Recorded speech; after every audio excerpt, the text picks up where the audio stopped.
घने बादलों के बीच जहाज खुद को कैसे बचाता है। बहुत ज्यादा घने बादलों से अगर जहाज जाएगा तो उसमें टर्बुलेंस यानी कंपन झटका पैदा होगा, जिससे कि उसका स्ट्रक्चर फेल्योर भी हो सकता है और यात्रियों को बहुत ज्यादा डिस्टरबेंस भी हो सकता है। इसे बचने के लिए इसके आगे वाले हिस्से में रडार लगा होता है, वेदर रडार कहते हैं उसे। ये जो अंदर वाला हिस्सा देख रहे हैं ये है आपका वेदर रडार। वेदर रडार जो होता है ये कई डायरेक्शन में घूम सकता है, पायलट इसे कंट्रोल कर सकता है, आगे पीछे ऊपर नीचे घुमा सकता है। ये रेडियो वेव को ट्रांसमिट करता है और जब वो वेव टकरा के आती है तो उसे रिसीव करता है, इसलिए इसे ट्रांस रिसीवर के नाम से भी जाना जाता है। इसे एरोडायनेमिकल शेप में ऐसे बंद किया जाता है जिसे हम लोग रेडॉम कहते हैं। ये इसका रेडॉम है। तो ये रेडॉम एरिया होता है। रेडॉम को हम लोग बहुत मजबूत बनाते हैं क्योंकि जहाज के आगे का पहला झटका ये रेडॉम ही बर्दाश्त करता है। इसे कंपोजिट मटेरियल से बनाया जाता है 6-7 लेयर से, ताकि ये मजबूत भी रहे और जब इसे ढका जाए तो इसके अंदर से रेडियो वेव चली जाए और वापस आ भी जाए, लेकिन हवाओं को ये अंदर आने नहीं देता है, वेव को आने जाने देता है यहाँ पे।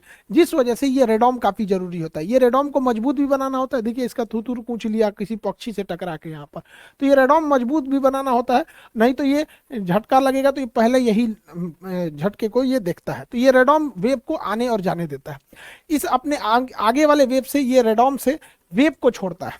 जब ये वेव जाती है बादलों से टकरा के आती है तो ये पता लगाता है कि आगे का मौसम कैसा है। ये लगभग 30 से 40 किलोमीटर दूर आगे के एरिया को देख लेता है, 30 से 40 किलोमीटर के आगे के एरिया को अपने रेडियो वेव के थ्रू। और ये रेडियो वेव कहाँ से निकलती है, इस रेडॉम सेक्शन से निकलती है। ये रेडॉम वेव को जाने देता है लेकिन बाकी चीजों को इससे आगे से ये जाने नहीं देगा।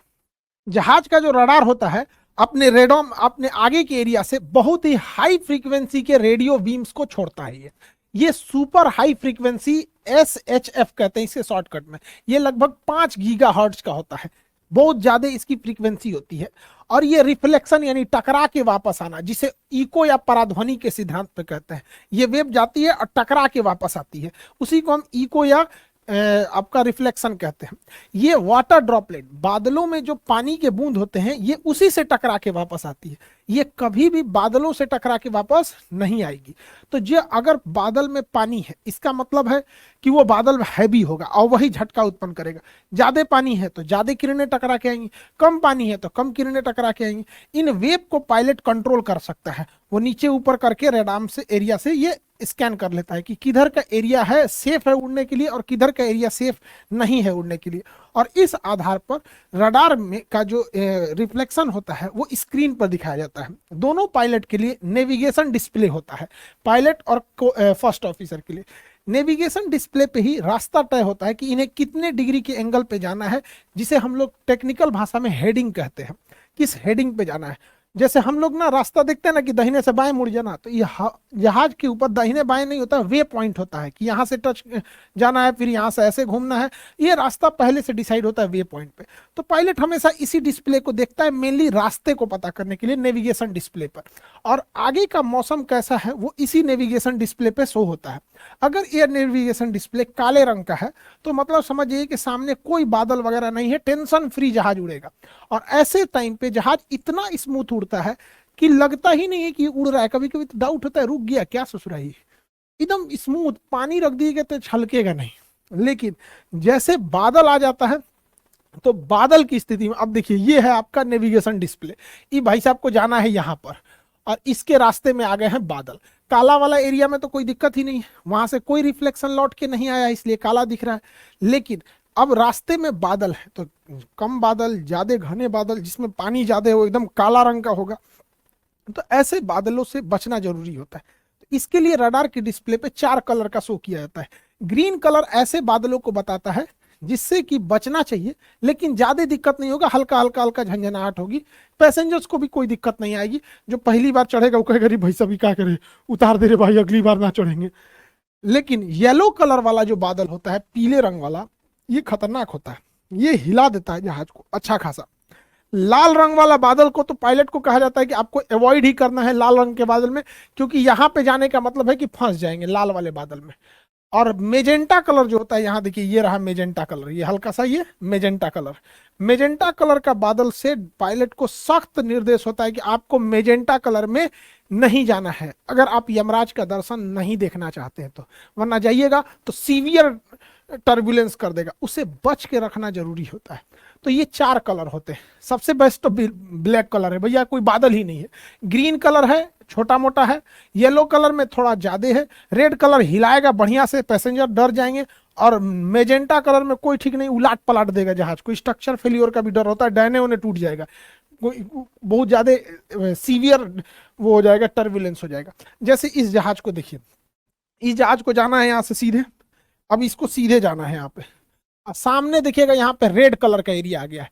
अब ये क्या करेगा, रेड कलर वाले एरिया से यहाँ साइड हो जाएगा और फिर घूम के अपने रास्ते पे चला जाएगा, यहाँ पे रास्ते पे चला जाएगा यहाँ पे।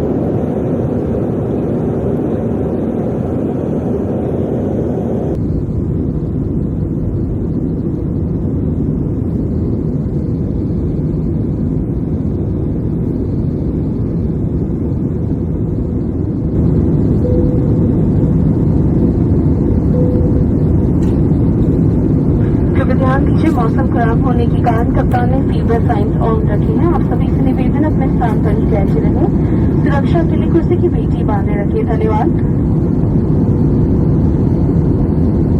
तो देखता है कहां से इसे ज्यादा बचाया जा सकता है। हालांकि ये तो सामने का एरिया दिख रहा है। अगर आप इसे देखेंगे, जैसे इसे सपोज कीजिए इसको यहां से यहां जाना है, तो सामने में तो बाप रे बाप मेजेंटा कलर है, जाने ले लेगा यहाँ पे। अब पायलट बकलोल थोड़ी है जो इधर से घुस के जाएगा, वो कहेगा भैया इधर मेजेंटा, हम इधर से निकल जाते हैं, इससे हम चले जाते हैं यहाँ पे, तो ऐसे घुमा के वो चला जाता है। हालांकि पायलट को 3 डायमेंशनल भी दिखता है।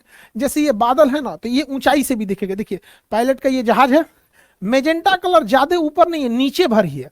तो यहाँ पे पायलट 2 डिसीजन ले सकता है, या तो यहाँ से घुमा के चला जाएगा, या तो वो इसका क्रॉस सेक्शन एरिया देखेगा कि जहाज इसका यहाँ पर है और मेजेंटा कलर वाला बादल ऊंचाई पे है कि नीचाई पे है।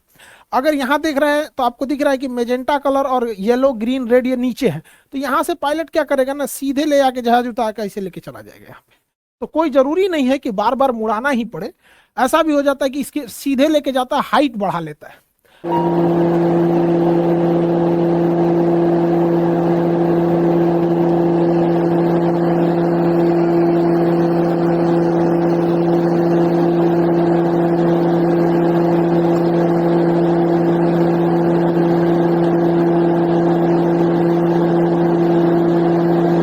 हाइट को क्या करेगा, बढ़ा लेगा। तो कुर्सी की पेटी का बांधने का साइन आ जाएगा और उधर एयर होस्टेस अनाउंस करेगी कि मौसम खराब होने के कारण कप्तान ने कुर्सी की पेटी बांधने का संकेत ऑन कर दिया है, ये वो। तो लोग कहते हैं बांध ले रे भैया, दिक्कत हो रहा है।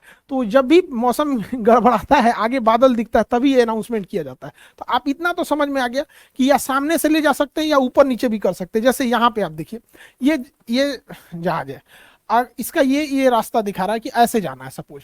अब इसके रास्ते में एक रेड कलर वाला है, तो 2 रास्ते हैं इनके पास। अगर इधर जाना है तो यहाँ से ये ऐसे घूम सकते हैं, नहीं तो इसका देखेंगे कि बादल अगर इधर से जाना ना, हम इधर से जेबे करेंगे। तो हाइट देख लेते हैं। तो यहाँ देखिए, यहाँ पे ये जहाज है और यहाँ पर देखिएगा तो ऊंचाई पर लाल वाला है, पीला वाला है और ग्रीन वाला है। तो यहाँ पे पायलट क्या करेगा ना, नीचे से निकाल देगा फिर ऊपर। तो हो सकता है ये बादलों के कभी ऊपर से निकालता है, कभी नीचे से निकालता है, कभी दाहिने से कभी बाएं से। ये सारा चीज रडार के मदद से ही होता है, अन्यथा बहुत दिक्कत हो जाता। पहले साइंस उतना डेवलप नहीं था, तो बहुत ज्यादा विमान दुर्घटनाएं होती थी। जैसे ये रडार देखिए, ये जहाज है, इसको जाना है यहाँ से, सामने है मेजेंटा कलर, भाई साहब इधर से जाना महा बेवकूफी हो जाएगा। इधर से जाएंगे तो उतना ठीक नहीं है। ये रास्ता ठीक लग रहा है यहाँ पर, लेकिन आप अगर ध्यान दीजिएगा तो यहाँ कुछ ऐसे ऐसे पॉइंट्स आपको दिखाई देंगे ऐसे। तो ये दिखाता है कि ये वाला मौसम इधर भी शिफ्ट हो रहा है। इसलिए इस उम्मीद में मत रहिएगा कि यहाँ हमेशा खाली रहेगा। हो सकता है पहुंचते पहुंचते यहाँ का भी बादल खराब ही हो जाए, मौसम खराब हो जाए। इसलिए पायलट देखेगा भैया इससे तो अच्छा ही है ना, यहाँ से निकालो, नहीं तो हाइट देखो, या तो ऊपर से लेके चले जाओ या तो नीचे से लेके चले जाओ। तो इससे पायलट बचा के जहाज को ले जाता है ताकि सीवियर टर्बुलेंस ना हो। कभी कभी जहाजों में इतना भयानक टर्बुलेंस होता है। एक बार हम लोग खाना खा रहे थे, ऐसा तेज मारा खाना गिर गया यहाँ पर। और जो लोग तो पहली बार चढ़ते हैं उनको हैवी सीवियर टर्बुलेंस हो गया, इस टाइप का खाना छिटा जाता है, पूरा गिर जाते हैं लोग। एयर होस्टेस का देखिए बेचारे का, इसको एयर होस्टेस लोग हर परिस्थिति में बेचारी मुस्कुराते रहती हैं सब। इनकी ट्रेनिंग ऐसी होती है। इन लोग को भी जीवन है, लेकिन इनका बेचारे देखिए इसका माथा वाथा फूट गया, क्योंकि ना ये लोग हमेशा खाना पीना कुछ देते रहते हैं। और बाई द वे टर्बुलेंस भयानक हुआ तो इनको चोट लगने की संभावना ज्यादा रहती है, क्योंकि ये लोग तो सर्व करती रहती है खाना वगैरह, बाकी लोग तो कुर्सी की पेटी बांधे रहते हैं। तो पायलट बचाने की कोशिश करता है, लेकिन कभी कभी अचानक मौसम हो जाता है। मौसम का क्या कहना है? जहाज का जो पायलट होता है वो इस रडार को चेंज कर सकता है, इसकी डिग्री को घुमा सकता है ऊपर नीचे दाहिने बाएं। अगर बात करेंगे ये कितना ऊपर नीचे घूम सकता है, तो 40 डिग्री ऊपर और 40 डिग्री नीचे ये जहाज को देख सकता है। मतलब बादल है या नहीं है, या फिर क्या चीज है, तो इस हिसाब से वो देख सकता है 40 डिग्री ऊपर और 40 डिग्री नीचे। ऊपर और नीचे जहाज जहाज को बहुत ज्यादा और बहुत नीचे अचानक नहीं आना होता है। लेकिन अगर दाहिने और बाएं की बात करेंगे तो 180 डिग्री देख सकता है, दाहिने बाएं की बात करेंगे तो 180 डिग्री। तो यानी पायलट का जो रडार होता है ये वाला, इसके पास अंदर कमांड होता है, वहां से उसको चेंज कर सकता है डिग्री इसका। तो यहां से अगर दाहिने बाएं देखेंगे तो ये 180 डिग्री देख सकता है दाहिने से बाएं तक, और ऊपर से नीचे 40 डिग्री ऊपर 40 डिग्री नीचे, यानी टोटल 80 डिग्री ऊपर नीचे देख सकता है और 180 डिग्री दाहिने बाएं देख सकता है। पायलट के हाथ में इसका कमांड होता है। ये इतना सुपर हाई फ्रीक्वेंसी देता है लगभग 5 गीगाहर्ट्ज के पास, कि अगर जहाज जो रनवे पे खड़ी है और यहीं पे इसका रडार को ऑन कर दिया जाए, तो रनवे के आगे अगर कोई शहर है, बिल्डिंग है, तो इससे जब ये टकरा के आएगी तो इतना तेज इसकी फ्रीक्वेंसी रहती है कि इससे टकरा के आएगी और यहाँ पे तो इसका स्क्रीन खराब हो जाएगा। यहाँ पे रडार का जो सेंसिटिविटी होती है खराब हो जाती है। इसलिए उसे निर्देश होता है कि अगर सामने बिल्डिंग खड़ी हो तो आपको ऑन नहीं करना है, पहले उड़ जाना है थोड़ा सा, उसके बाद रडार को ऑन करना है। नेविगेशन रडार ठीक रहेगा, लेकिन ये वाला रडार जो होता है मौसम वाला, उसको बंद रखना है। साथ में कभी कभी क्या होता है ना, रनवे पे होल्डिंग करने के लिए होता है, मतलब यहाँ पे लाइन अप कर देता है यहाँ पर, तो एक जहाज ये खड़ी है, एक ये जा रही है रनवे पे, इस टाइम पे भी रडार को ऑफ करने का आदेश दिया जाता है, वरना इतना तेज सिग्नल इस पे टकराएगा, वापस जाएगा तो इसका रडार खराब हो सकता है। जहाज के अगले हिस्सा को हम रेडॉम कहते हैं, इसे बचा के रखना बहुत जरूरी है। अब इसमें बचाने में एक दिक्कत आ जाती है, ससुरा बिजली उजली तड़कने लगता है, अगवे थुथुरे पे बिजलियां गिर जाएगा, तो बिजली गिरेगा ना तो इसमें जो वेव होता है वो डिस्टर्ब हो जाएगा, तो हो सकता है कि पायलट को नेविगेशन में दिक्कत हो। इसलिए स्टैटिक डिस्चार्ज लगाया जाता है। विंग्स पे देखिएगा यहाँ पे तो इस तरह से रॉड निकले रहते हैं, छोटे छोटे ये रॉड। बिजली जो होता है वो करंट होता है, इलेक्ट्रॉन। तो जब कहीं भी आप घर्षण करते हैं, फ्रिक्शन करते हैं, तो उसमें बहुत सारे इलेक्ट्रॉन जमा हो जाते हैं। उसी तरह जहाज इतनी तेजी से उड़ता है कि उसमें बहुत सारे इलेक्ट्रॉन जमा हो जाते हैं, और इलेक्ट्रॉन इलेक्ट्रिसिटी हमेशा कॉर्नर के एरिया में भागती है, तो इसलिए इसके कॉर्नर के एरिया में हाई मेटल के एरिया को ये लगा देते हैं, ताकि यहाँ पे इलेक्ट्रॉन आए और ये इलेक्ट्रॉन बाहर गिर जाए, ये इलेक्ट्रॉन उड़ते जहाज से बाहर गिर जाए। तो इसलिए इसे स्टैटिक डिस्चार्ज कहते हैं। स्टैटिक डिस्चार्ज बहुत जरूरी है। कभी कभी पायलट के अगवे ऐसे बिजली तड़कने लगता है, बेचारा दिक्कत हो जाता है स्टैटिक डिस्चार्ज से बचाने के लिए।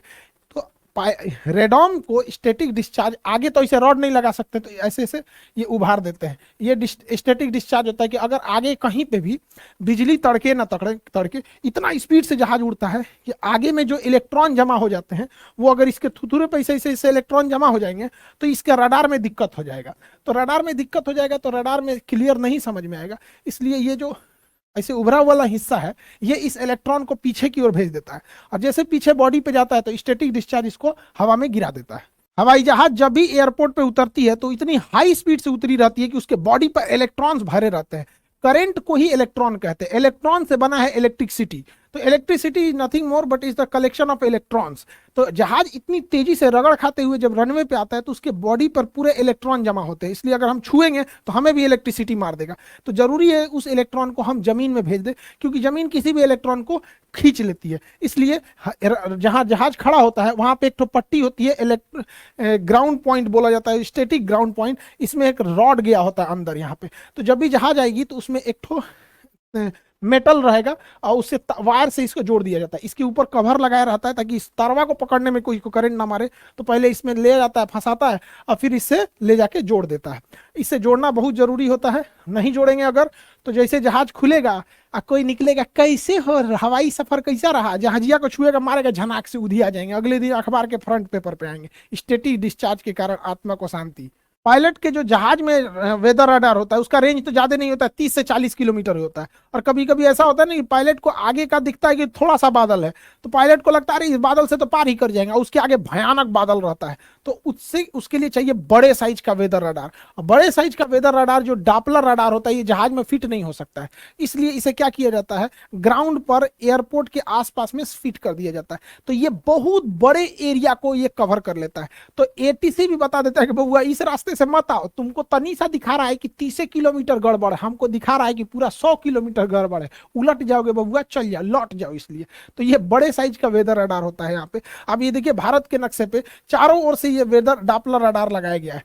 अब यहाँ पर कुछ ये जहां अब यहाँ देखेंगे तो चक्रवात ज्यादा आते हैं उड़ीसा साइड में, तो इधर ना डॉपलर रडार का एरिया ज्यादा सघन बनाया गया है जगह जगह पे, कहीं कहीं भी खाली नहीं है। अब हम हर जगह थोड़ी बता सकते हैं वहां मिलिट्री रडार लगाया गया, तो देश की सुरक्षा का भी मामला ध्यान में रखा जाता है। ऐसा थोड़ी होता कुछ बोल दो यहाँ से, तो जहाँ खाली जगह है वहां देश के दुश्मन लोग नहीं खुश होइएगा कि खाली जगह है घुस जाएंगे इधर से, मिलिट्री रडार है वहां पे, और वो तो पूछबो नहीं करेगा, उधिया देगा आपको यहाँ पे। तो ये रडार का बहुत जरूरी होता है यहाँ पे। रडार से भी एक और भी चीज जरूरी होता है, जैसे देखिए पहाड़ी एरिया में, जैसे नेपाल में प्लेन दुर्घटना हुआ, वहां पर रडार में एक और समस्या क्या आती है, बादलों के पीछे पहाड़ छुपे होते हैं, जैसे ये बादल है इसके पीछे पहाड़ है, तो इसको तो रडार से दिखेगा कि अरे भैया बादल है, चलो ना कोई दिक्कत नहीं। और कहीं जो ये जहाजिया लेके सीधे घुसा तो बादल के बाद सीधे बेचारा पहाड़ में टकरा जाएगा।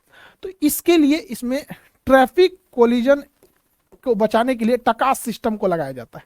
टकास सिस्टम दो जहाजों को आपस में टकराने से रोकता है।